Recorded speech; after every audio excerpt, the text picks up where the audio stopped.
Today we go over the stats and awards for Season 2 of our draft-only franchise here on Madden 24.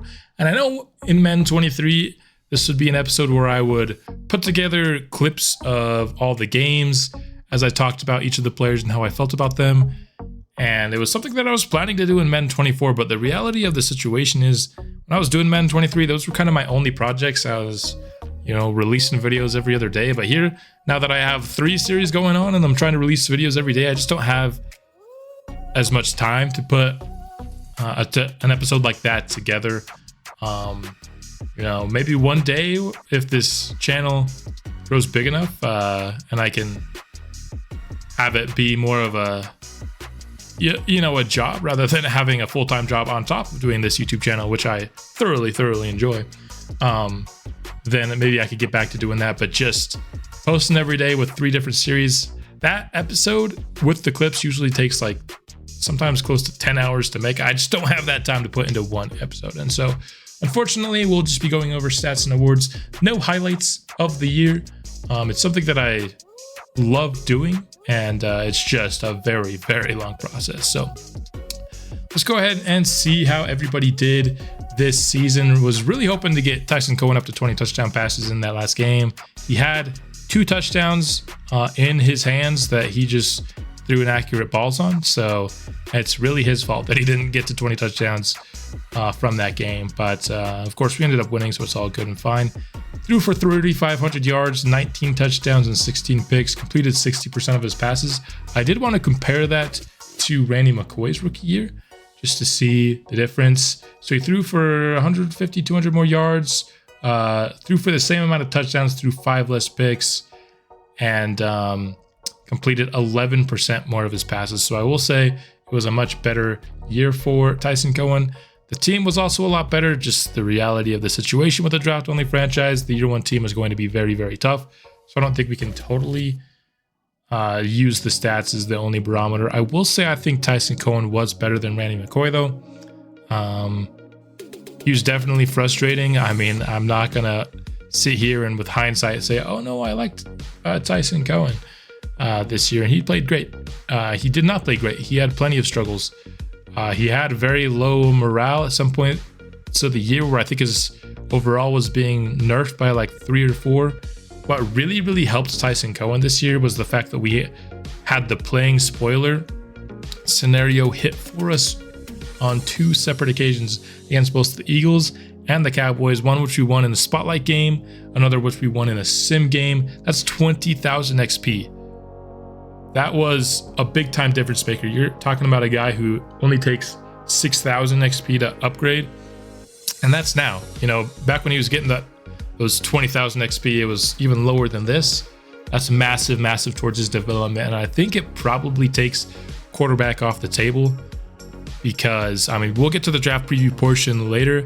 I was honestly considering taking Marion Devine with our first pick when we were projected to pick like 1 or 2 overall. And Tyson Cohen was like a 74 overall just because I thought Marion Devine is a good quarterback, but I don't think he's going to be 79 overall. You know what I mean? And once you take away this little nerf to his morale, he's going to have 85 short accuracy, 83 medium, and 77 deep with 92 throw power, 84 throw under pressure, 90 throw on the run, 87 break sack. Like, is a rookie quarterback going to be better than what Tyson Cohen's going to be without the morale hit next year? I just don't see it. He'd have to be a generational quarterback to be better than this. And I really like Marion Devine. Again, we'll get to him in just a minute in the draft preview. But unless the comment section is very heavily in favor of Devine, and honestly, I don't think we're going to be in a position to draft him anymore anyway with our late season surge. So I think Tyson Cohen will be the quarterback of the future. However, if he wants to be that for more than just next year, got to have a better second season. He just left too much on the table. There were so many inaccurate throws on receivers wide open. I think I commented last episode that I saw him throw his first accurate ball on a crosser more than 10 yards down the field. That might be an exaggeration. I'm honestly not sure that it was. I wish I did have the time to put together the clips so I could have tested my theory. But I know it was less than 5 crossers down the field that he threw accurately all year. That is, not even up for debate. Might have been just one, maybe two. In terms of running the ball, Marcus Alford got the bulk of the carries. He did not even average 4 yards per carry, though. Had 8 touchdowns on the ground. I felt like he was pretty solid in our spotlight games. Really struggled in simulation, though. But that's just kind of the reality of how running backs sim. I think his ratings look really good. I think he has the ability to be our lead back. And I think once his morale sets up, he's going to have 95 carrying, 86 break tackle. Maybe next year we could start to upgrade him a little bit as an elusive back, but obviously averaging below 4 yards a carry needs to change for next year. Fumbled 3 times, which isn't great either. Kershaw was definitely more of, I don't want to say a big playback, but he was got a lot more of those 10 to 20 yard carries where it's kind of a big play, but not like a massive play. Doesn't have breakaway speed, but I think he's a good RB2. I don't think this just because he was more productive than Kershaw that I'm going to all of a sudden start giving him the majority of the carries. I honestly think a lot of Kershaw's increased production is because he was facing lighter boxes because he's the third down back. And so a lot of these spread out packages we give to Kershaw. And I just think as long as I've played Madden, it's been easy to run against, spread them out and run kind of against the light boxes. It's been as easy, if not easier, to do that than it has been to run in more traditional sets. And so I do have to keep that in mind. Of course, got to give a shout out to Lucas Fowler, who only had 10 carries for 21 yards, but he did rush for 4 touchdowns this year, 4 fullback touchdowns. And then Cohen didn't run a ton. Maybe that's something that we could look to do more in future years. Receiving wise, Doug Odom was awesome. 88 receptions for 1,300 yards. Excuse me. And 9 touchdowns. I want to compare how that was to last year for him. Up about 20 catches and about just under 200 yards. His average was down, as were his touchdowns. But I think he was pretty much just as good. We just had a quarterback that was a little bit better at throwing underneath, so that's why his average was down a little bit. But 15.5 is still a really good average. We definitely got him looks downfield. Paul Campbell didn't eclipse 800 yards, only had 4 touchdowns. I think maybe slightly disappointing year. I just think it was bad communication between he and Cohen. They just never seemed to be in sync. I remember Cohen went down with injury and McCoy came in, and Campbell got 2 straight targets and had 2 really good plays back to back. And so I'm hoping that Cohen and Campbell can get on the same page as they both enter year 2, because I definitely think Campbell has the ability to be a really good receiver in this league, and just need to hit him more. It wasn't that I wasn't looking for him.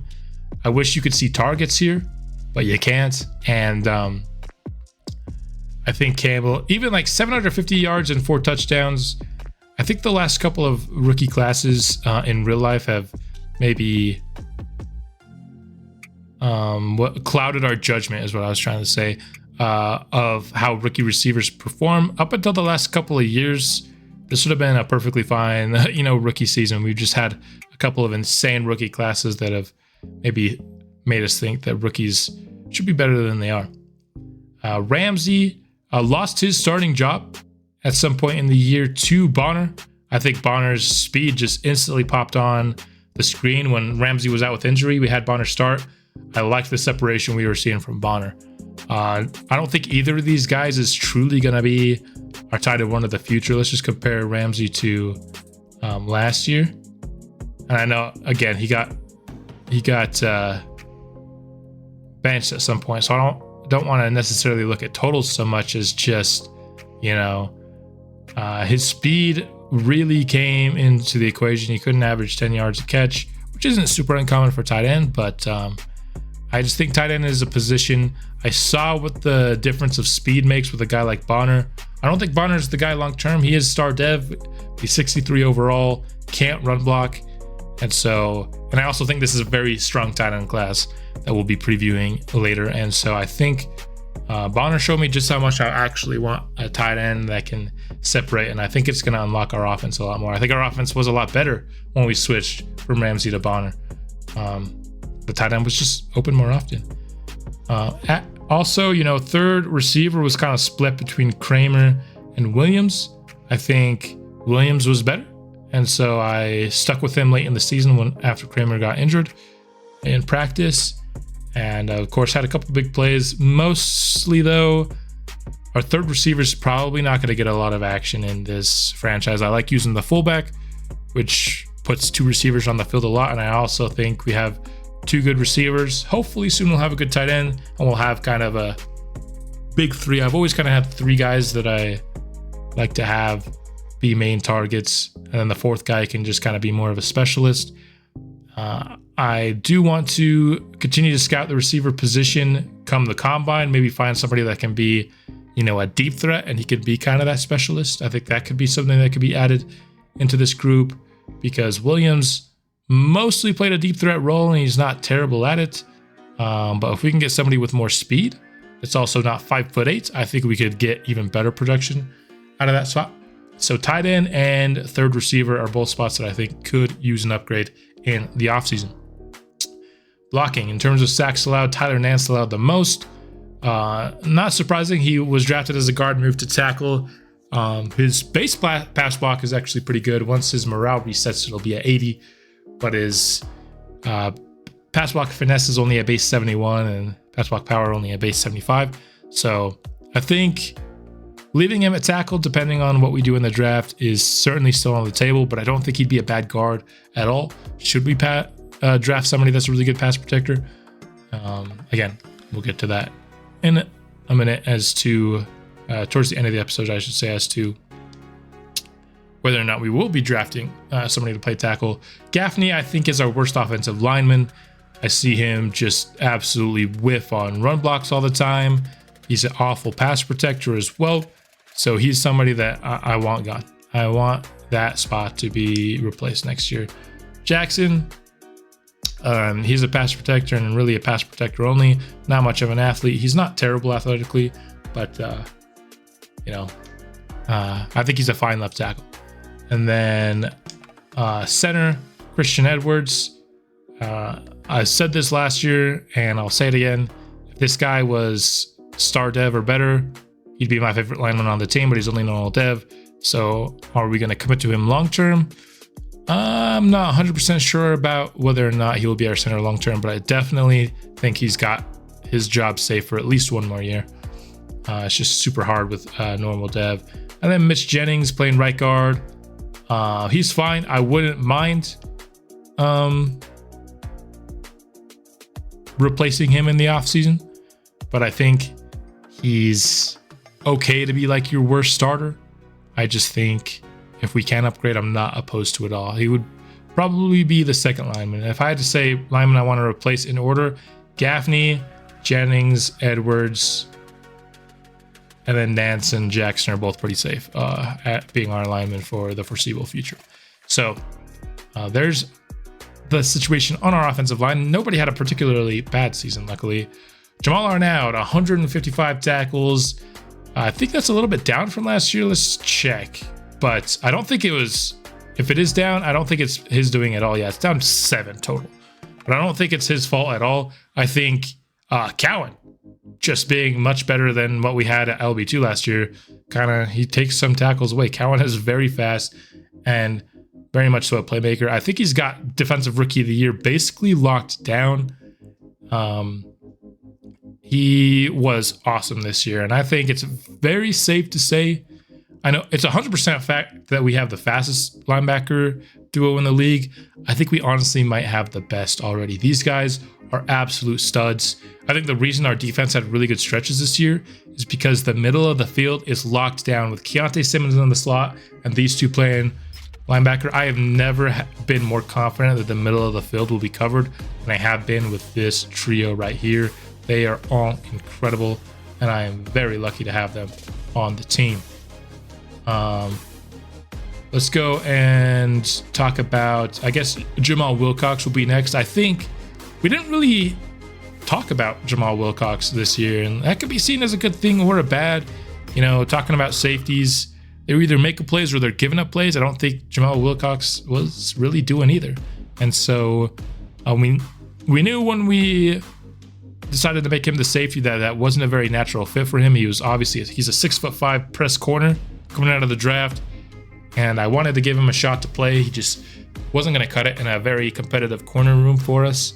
And so I made this press man corner, made him a safety. There's a player in the draft that's very similar to him that I think maybe could fit that role better in the future. So I don't know if Jamal Wilcox is going to have his same role next year. It kind of depends on whether or not we draft that guy. But regardless, I'm also not opposed to bringing Jamal Wilcox back next year. And then the last safety we got to talk about is Dakota Rich, who definitely plays above his ratings. I like Dakota Rich. You look at these ratings, you're like, oh, you could improve on that. And I agree, we could improve on these ratings. But I also think he's got his job for at least one more year. I like the way Dakota Rich plays the game. He makes some plays on the ball, and he's just always played above his ratings. And so I think until really there's no more obvious holes on the team to fill, he's going to keep his job. And then unless, of course, there's like a sick prospect, but I'm not looking for his replacement is what I should say. It's kind of he's my second favorite safety, of course, after Keontae Simmons. If I was going to replace a safety next year, it would probably be Jamal Wilcox. And now let's go to TFLs, where Dwayne Cowan tied for the lead in this with 19 TFLs and 6 sacks from the off-ball linebacker position. This guy is all over the field. I love me some Dwayne Cowan. Talked about him already a little bit, but got to bring him back up now that we see all those TFLs. I think it's just an awesome duo. There's one position I'm confident that I am not taking in this upcoming draft or in the next couple of drafts, if I'm being honest. It is off-ball linebacker. I love this duo. And then, of course, right alongside him is Warren Owens, who really had a breakout year. I want to compare this to his rookie year. He was a lot more productive. 5 more TFLs, 3 more sacks. I mean, he was really good last year. He really was. 1 pick. I think this was, I think I remember actually this pick, now that I'm thinking about it. But, we drafted him to be the run stuffer up the middle and thought that long term, we knew he was going to, in the early parts of this series that he was going to play on pass rush downs, but that eventually he would be misplaced. That's what I thought, that he would be the run stuffer only. But no, this guy is going to be an every down player for us. He is an absolute playmaker at the nose tackle spot. I think if you're talking only nose tackles and not like, pass rushing defensive tackles, he's probably the best nose tackle we've had on this channel. And then after that, we've got Jamal Arnaud. We talked about him ad nauseum. He is elite. He's incredible. I don't think much more needs to be said.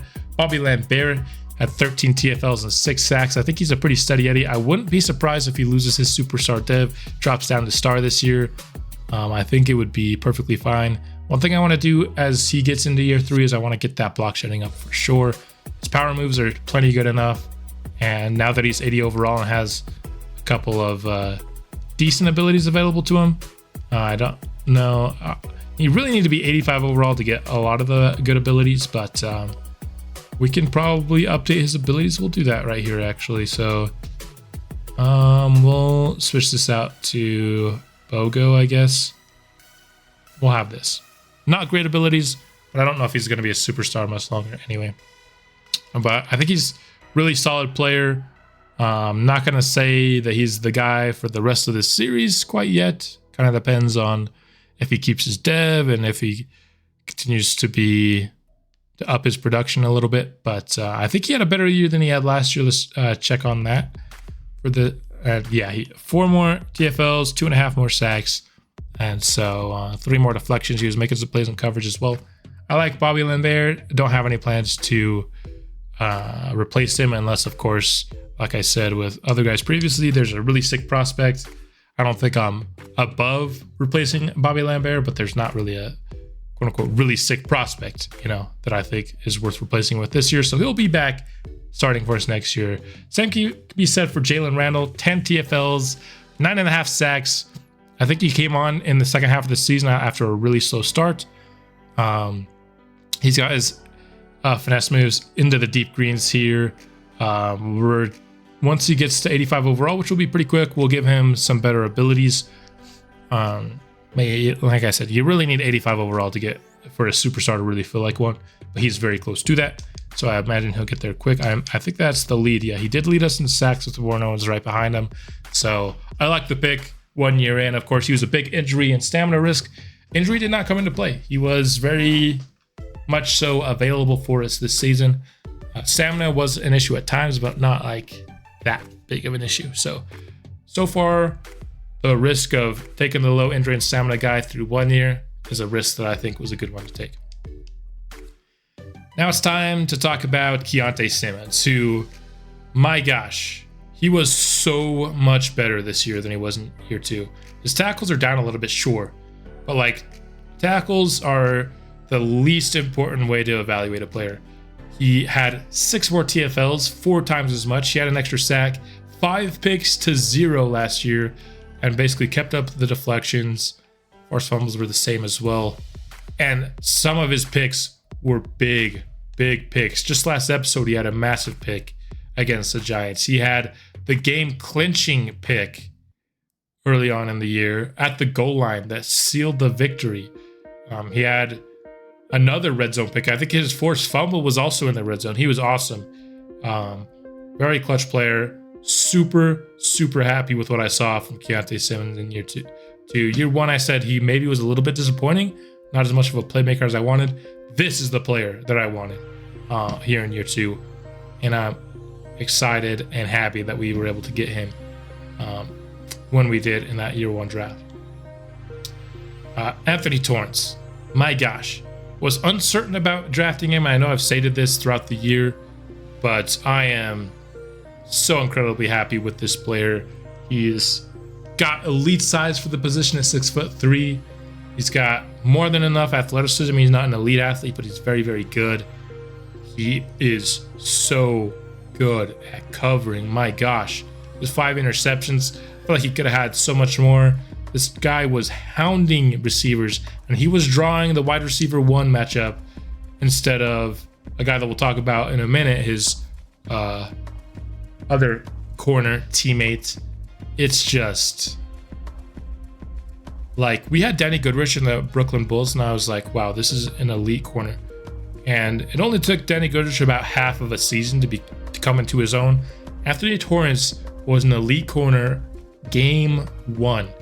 This guy, I think I remarked about how surprised I was that he got beat by Terry McLaurin last episode, because the guy just wasn't getting beat this year.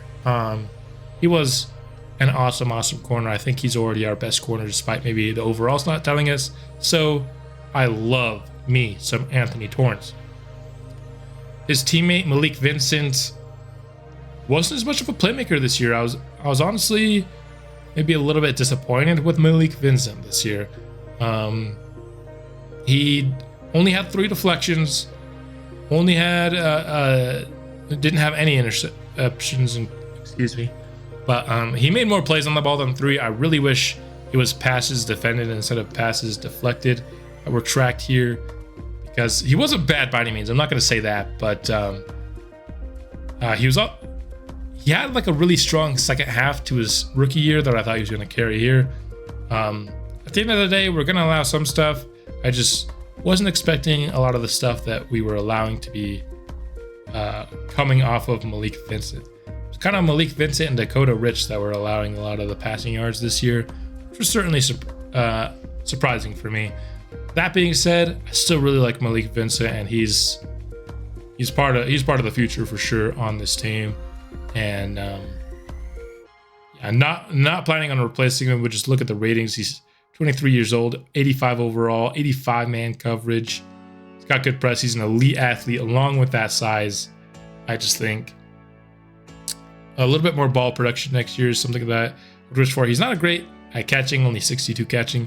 So I'm not even saying just interceptions wise. I just felt like gave up plays that I wouldn't expect him to. And he even had some tight coverage, just like maybe knock the ball out more. Because, you know, Anthony Torrance had that same great coverage and he was knocking the ball out. Very rarely when it was tight coverage was Anthony Torrance allowing the catch. I just want to see a little bit more of that from Malik Vincent, I'd say. Trying to think of any other players we should talk about. Oh yeah, Earl Clark was kind of the last starter on defense that I think is worth mentioning.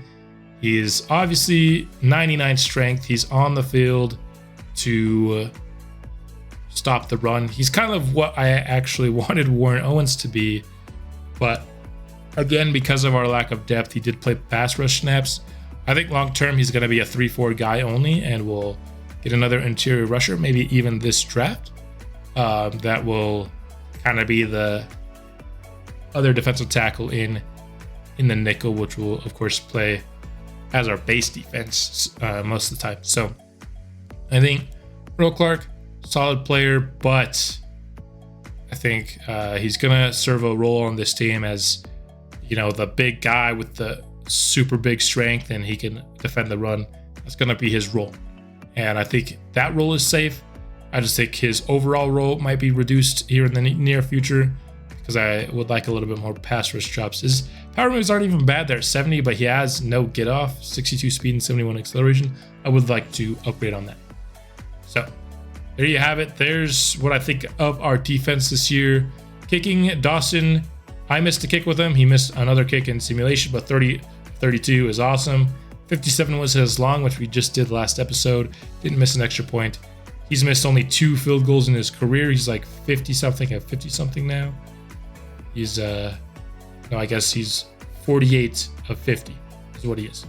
So, yeah, awesome start to his career. And boy, it is too easy to upgrade kicking power because he was in the 80s.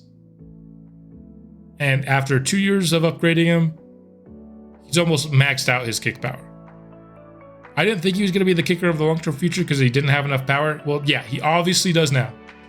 And then his accuracy is awesome as well. Tony Dawson is going to be the kicker of this franchise. Unless for some reason he doesn't resign with us, I'm obviously going to try to resign him. This guy's our dude.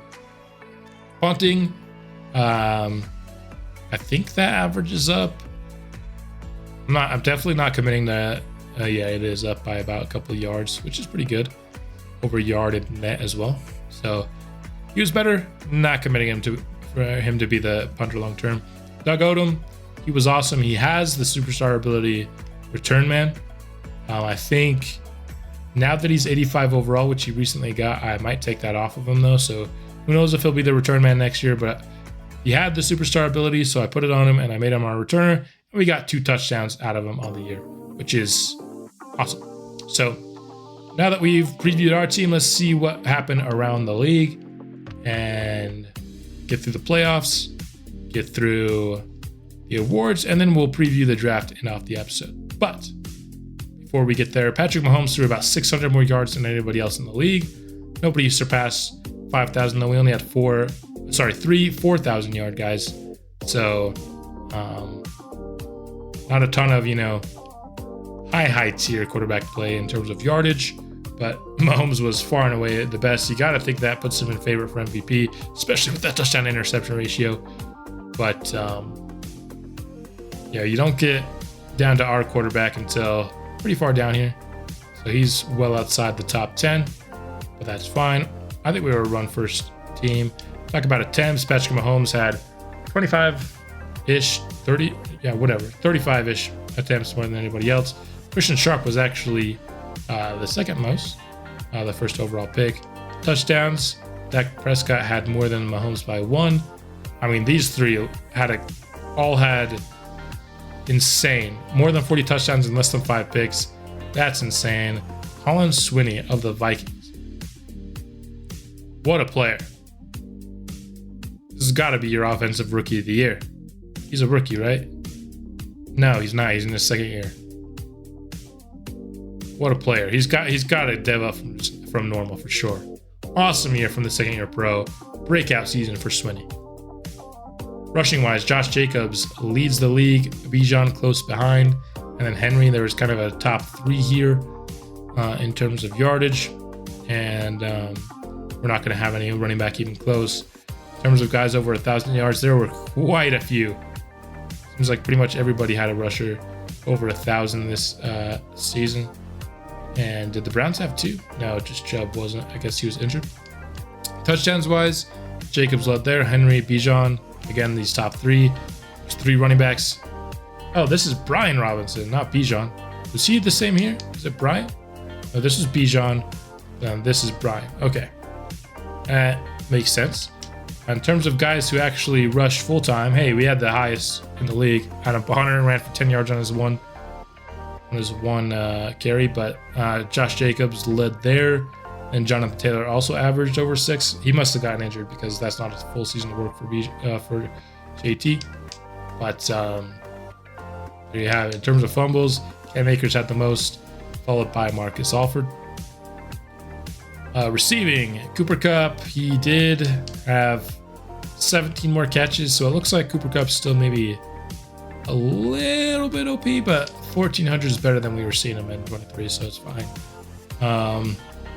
Tyreek Hill also joined him as the only 2 over 1,400 yards.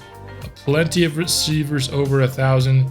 And as you can see, Odom very high up on that list, 4th in the league in receiving yards this year. Touchdown-wise, Cooper Kupp led there again. Justin Jefferson right behind him. Hopkins, plenty of receivers, over 10 touchdowns. That was a lot. So, plenty of good receiving production here. In terms of sack, we have Ben Powers play over 1,000 snaps and not allow a single sack. Goodbye him. But worst in the league, Trevor Penning allowed 16. Spencer Brown, Max Tucker, a rookie. Colton Miller, and Jay Hitchens are the guys that allowed 15 plus sacks. We didn't have anyone all the way down until 7, so we did pretty good there. We have the number 1 and the number 4 tackler in all of the league. That's, of course, total tackles. If you go by solo, they're not going to be particularly close. That's just the nature of playing Madden, is that you're going to have a lot less solo tackles than you do in simulations. So you're never going to see, well, you can for sure, but see guys lead in solos is just not as common. Especially if you're not using a linebacker. You can get a lot of solo tackles if you use your linebacker for sure. But anyway, TFLs. Hassan Reddick, 25. My gosh. That's not his game. He's a sack machine, not a TFL machine with 4.5 sacks. But anyway, Zach Allen, breakout year from him. He's going to superstar this year. Zach Allen, a breakout player in this franchise file. Aaron Donald, of course. Derek Brown, Myles Garrett, and Ben White. Second-year player out here making stuff happen for the Raiders. Sacks-wise, DeMarcus Lawrence led the league. Not even the Cowboys' best pass rushers leading the league. Goodness. Chris Jones, Von Miller, Aaron Donald, Myles Garrett are the guys with above 15, and then we have a bunch more players above 10. Interceptions. Sauce led the league with 6. Surtain and Baker, with 7, and then Surtain and Baker had 6. Warner, Simmons, and Torrance with 5. We had a couple guys in the top 10 in that area. Deflections wise, Jalen Ramsey led with 15. I don't think we had anybody over 10. Oh no, yeah. Jamal Arnett up there with 12 towards the top. Also with his 4 picks. Forced fumbles. A bunch of guys with 2. Nobody allowed more than 2 though. So there you have it. Kicking wise, Dawson had the most field goal makes by a mile. He had 8 more attempts than anybody. Joey Sly was not good on his 24 attempts though. And then he also had the best field goal percentage. So Dawson, 2 straight years has been the best kicker in the league. Walsh had the most punts. Last year we led this by a ton though. This year we only led it by 1. So you're feeling a lot better about that. Average wise, he was just outside the bottom 5. He was the 6th worst average. Net average, he was 4th worst. So still one of the worst punters in the league. Aaron Lacey, he only punted 3 times. So Bryce Behringer led the league in terms of players that actually played a bunch in both average and net average. Kick return, there were 2 touchdowns in the whole league. Odom was one of them. Punt returns. for 2 touchdowns in the league. Doug Odom was one of them. So he was the best return man in the league this season. So there you have it for individual stats. Now it is time to simulate the playoffs, see who ends up making and winning the Super Bowl. We've had the Cowboys and the Eagles, so 2 teams in the division, make it in the NFC. First 2 seasons. Let's see who makes it in the third.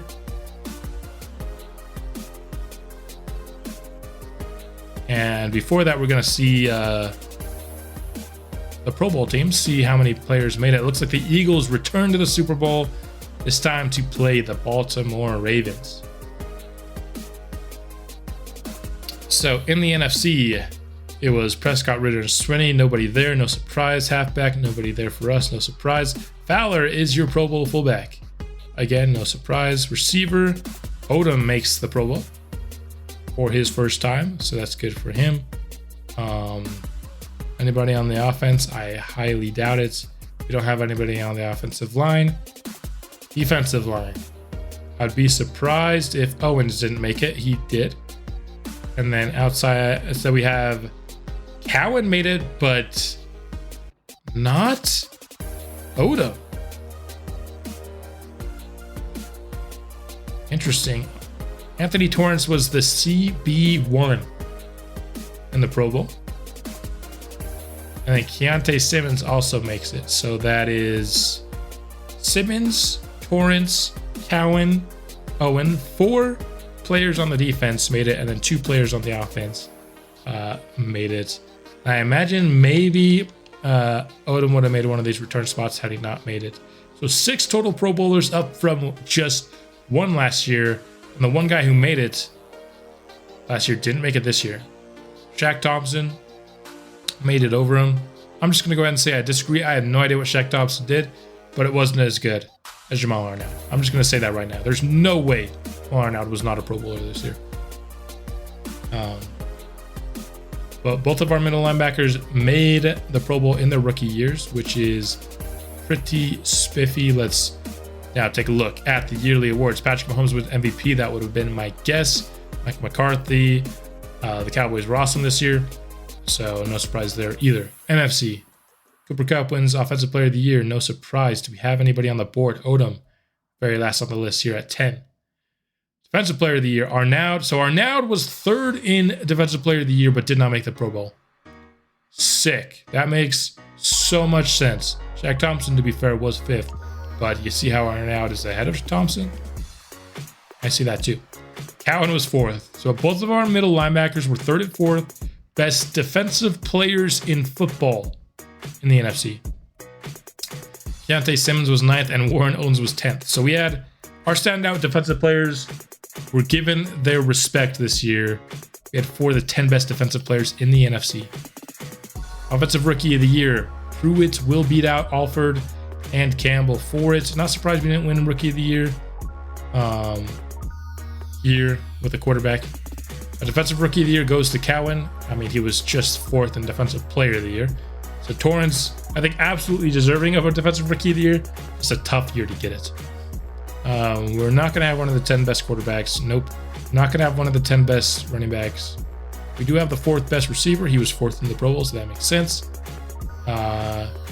Best O-line goes to Nick Cameron, who literally was a backup. Best offensive lineman is a broken award in this game. We had the 6th best defensive lineman in Warren Owens. And the best linebacker goes to Cowan. So he's going to win Defensive Rookie of the Year and best linebacker. That's going to be really big.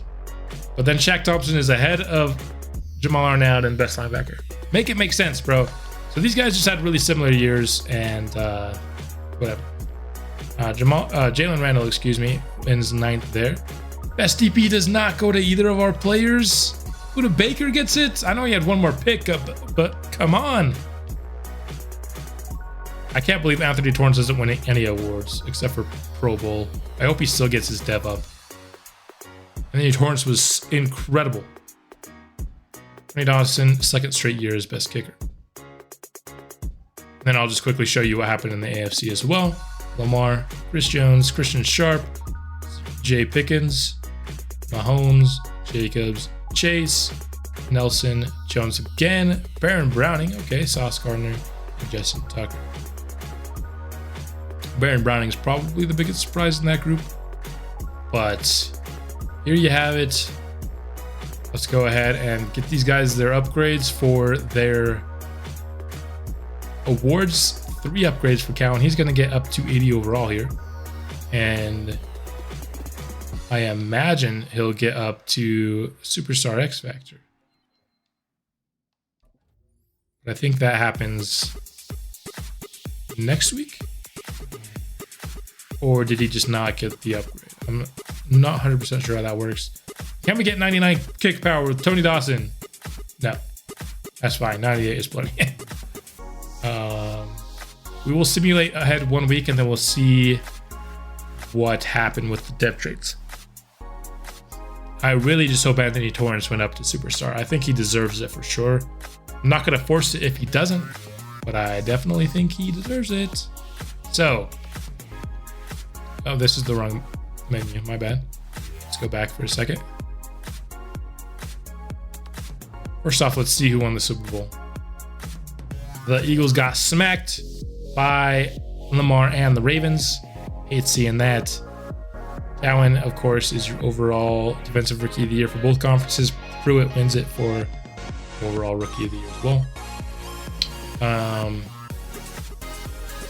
But again, let's go here, see what happened to the depth traits of our roster. And Cohen actually did not lose his depth trait. Neither did Campbell. I thought both would. But Nance did. I am overriding that. Why are you taking away a lineman's depth trait? It's already so difficult. I would not have overridden a Cohen regression, excuse me, or a Campbell regression. Maybe no, probably not Campbell, just because he wasn't actually drafted at Superstar. I probably would have overridden it if he was drafted at Superstar, but because we basically got Superstar for free, if that had gone down, I would have accepted it. Cohen, I would have accepted for sure. Nance, not a chance. You're downgrading an offensive lineman, though. Not a chance. Owens, up to Superstar. Lambert actually went up. What? I mean, what? Whatever, man. And Anthony Torrance did not go up in dev. That is ridiculous, dude. Freaking Buda Baker. Not going to force it. He played plenty good enough without his Superstar dev, but he absolutely deserves Superstar dev after this year. I cannot. He was corner 1 in the Pro Bowl.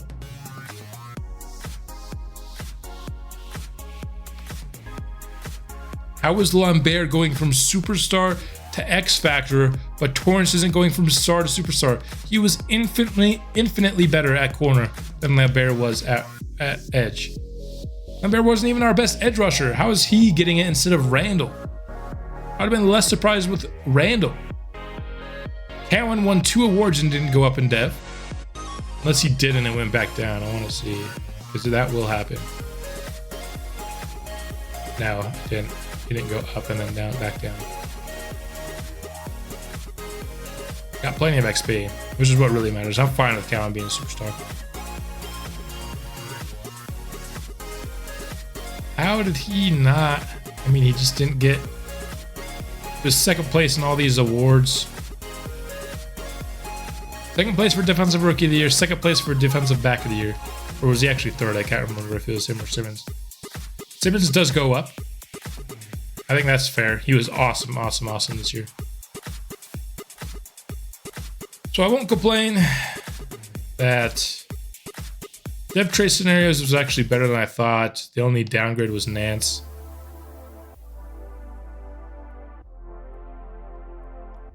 And then we had 1, 2, 3 upgrades. Bonner also downgraded. I'm fine with that. We actually stayed at star as well. Thought he would go down to normal. All right. Well, Torrance is not a Superstar. He should be. And Lambert should be more star than he is X Factor. I don't know. I do not understand. that one at all. But anyway, that's it for this portion. The last thing we have to do is do our final preview of the draft, which we will get to right now. And now it is time to do our final preview of the draft. And we're going to start here by looking at mock draft 3. We're going to pay attention to a few names that are on our board. At the top, we've got Bobby Freeman and Logan Van Buren. I think the 2 tackles worth maybe taking at the top of this draft, although I'm not 100% sold on either of them, mostly because they have C, pass block. But we know that they're pretty solid players. They're projected to go at 2 and 3 though, which it was originally for most of the year where we were planning on picking. We were actually picking all the way down at number 8 after that 3-game win streak in our last episode. Marion Devine is projected to go in the top 5. Our extra scouting on him actually made me a little bit lower on him than I had been previously because we know his mid accuracy is only C when it was A to C prior to that. So luckily we got the extra scouting that made him less appealing. And again, like I said, that 20,000 XP really made it hard for me to feel like passing up on Cohen. Long short of it is there are a few guys coming off the board that were on our draft board prior to number 8. However, I don't feel like trading up is going to be the answer in this class with this pick. In fact, it has us taking a late round 1 projected player in Carl Stackhouse here in mock draft 3, and I honestly feel like trading down will be the best option in this class. Carl Stackhouse is a guy I quite like in this class. I would like to get extra scouting on him. He will probably be one of the 3 players that gets that little final scouting boost. But next guy that I like that's going off the board is Ramon Gaffney here at 13. I like him. He is on our board. And then you have to go all the way down to here, 21, Glenn Webster. I like him. And Dalton Bullock's at 25, I really like. Russ Bates, I believe, is on our board, though we know his true talent isn't anything special. Deshaun Brown we recently added to our board, and I'll show you him in a minute. Kennedy's on our board. So long story short, there's nobody really in the top 10 that I think is either A, worth taking there, or B, worth trading up past the pick that we have to get that player. So let's take a look here at the entirety of our board. Again, this is the top 3 that is just not going to be in the cards for us. After that, you get some players that I think are worth drafting. And what you're going to find here is that this draft is very different from the draft we had before, where last draft, my strategy going in was to accumulate a bunch of picks, whether we did that, mini trade down from 1 to 2, did a bunch of trading down. We did a little bit of trading up as well. I think our approach to this draft is going to be very different. As you can see, I like a lot of guys in the round 1 to 2 range, and even guys like Bullocks, who's in the round 1, but he's on the later half of it as his base. We just saw these guys go in the 20s.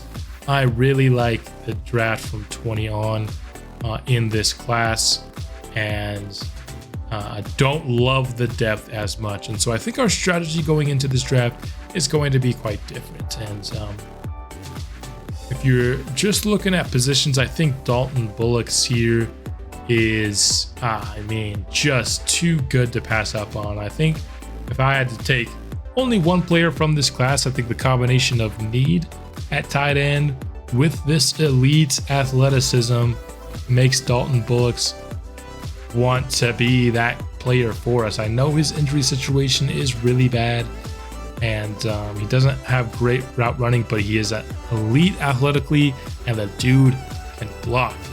And so I really like Dalton Bullock's, and I think this is the tight end, kind of like I was talking about earlier, where if we can get just an athlete at tight end that can block, it can really unlock better stuff for our offense. I like Dalton Bullock's a lot to do those things for us. Another guy I really like, he's going higher than I want though. He's going at 13 in this latest mock draft. Hopefully that drops before the mock draft 5, because I really like Ramon Gaffney and I want to trade down more than just a few spots from number 8. And Gaffney, he's 21 years old. He's an elite athlete. He's not going to, compromise the elite strength that we've had in our interior defensive linemen, in Clark and Warren Owens. He also has that elite strength. I don't think it's going to be like 99 or anything, but I think it's going to be mid 90s at worst. I think he combines, he's just a really all-around player. He can still be really helpful in stopping the run, just like Clark and Warrens have been, but he offers much more pass rush upside than either of them do. Not gonna have great stamina, but I think we have a few interior defensive linemen that we can rotate in and out, so he doesn't have to play every down. But I like this player a lot. I think he's probably my second favorite player in this class. And then my third is tricky. I think there's two players I really want in this class, and it's Bullocks and Gaffney. I think after that, I really like Glenn Webster as a guard. He'd be my, I think, #1 target at offensive line, just because he is by far the best athlete. I know his ratings aren't incredible, but I think they're fairly well balanced, and he's just a monster of a man and a really, really good athlete. Not an elite one, but a very, very good one. And that's just been a very big rarity in the first three classes is athletic offensive lineman. The one that we've drafted was normal dev. The game was correct in thinking that I really like Stackhouse. I do really like this player. He's an above average athlete, not elite by any means, but I mean, these ratings are looking really, really, really good. And safety isn't the biggest need for us, but I like this player quite a lot. I did add a couple of receivers in our initial receiver rundown. I had no receivers, but I think I've added a couple on the board. And we do not know a lot about Deshaun Brown. Scouting receivers only to 50% is quite problematic, but he is an elite, he projects to be, an elite deep threat player. He has A spec catch, he has A to C deep route. Again, we don't know what that is. Maybe not going to be the best catcher, C to F, but even F catching isn't usually that bad in Madden. But the question is, are we going to prioritize a wide receiver 3 with a pick this high? Because like I stated previously, I think the two receivers and the tight end are really going to be the focal point of this offense. And so are you going to spend, a late 1 and early 2 on a guy that's probably not going to feature as much? I don't think we will. And then I also like these corners as potential zone guys. I don't know. I want to know more about Markel Walters. Above average athlete. He has elite strength, acceleration, agility. I think he could really play center. Sorry, not center, but safety. He definitely cannot play safety. I want to see if that zone coverage is indeed A though. I just don't know if that's worth using one of our 3 focus scouting slots. I just might want to know more about some other players. I know a lot about the other players that I really like though, so maybe we will use one. Scandrick is kind of my third option. I'd say for safety, I like Stackhouse the most, Walters the second, and Scandrick the third most if we are to draft a safety early in this class. Then you get more into the mid rounds, there's not a lot of options that I like here. There's only 3 players in the entire draft that project to go between the late second and the early third. Eric Bradham is the guy I like the most, and I think he's a really good consolation prize if we don't get Dalton Bullocks. Just a little bit worse of an athlete, but still a good one. That 40 time is a lot worse, so that's 17 points behind. But we know he's a really good run blocker. He doesn't have the A run blocking. He's not quite as elite of an athlete, but you see a lot of B's and A's in his report card. I think Eric Bradham's going to be a very good tight end. I just think Bullock is going to be better.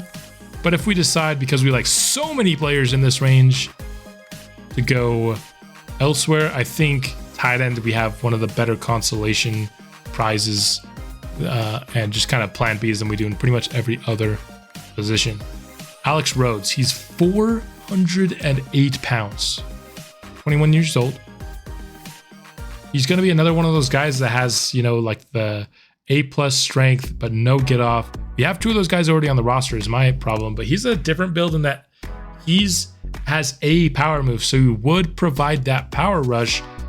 The only thing he wouldn't provide, however, is like the extra get off. We have really slow defensive tackles right now, and Alex Rhodes would not fix that. He has really good, initial burst with the acceleration. He's got really good strength, but he just has no long speed whatsoever, which makes sense because he's 400 freaking pounds. That's insane. But I think tight end to defensive tackle. Not only are they my favorite 2 players in the class, but if we don't end up getting either of these guys, they have my 2 favorite mid-round options as well. And then offensive line has another mid-round option here. I'm not in love with Brady Trout. He's only like an average to above average athlete who can run block. He's not much, who can pass block. Not much of a run blocker at all. Center only size. He definitely has his deficiencies, but he has his good stuff as well. 21 years old, excellent pass blocker. Those are things that you can count on to help him be a good prospect, and he's available in the mid rounds. And then day 3, there are, again, only 2 players. Troy Stewart, hinted at him earlier, maybe being like this year's Jamal Wilcox. He's 6'4" rather than 6'5". Again, A-press, A-man coverage. Coming out of the draft as, a man coverage guy, except this guy's much more athletic than Jamal Wilcox is. He's still not a great athlete for a corner, but if you translate these into a safety's athleticism, I think he's really good. The problem is he's probably not much of a zone corner, which means he's probably not going to project super well to safety, but we did it with Wilcox last year, and I don't think it worked out horribly. Again, he was kind of just a player we didn't mention much because he wasn't doing too much, but I think Troy Stewart could maybe fill that Jamal Wilcox role but better. And then finally, receiver here in Alex Ross, who isn't as good as, Deshaun Brown, who we previewed. I added both of these players to the board this week. I had no receivers on my board. Added them both because they had good combines. He is a deep threat only, more of a gadget player, but I think he can be a decent gadget player.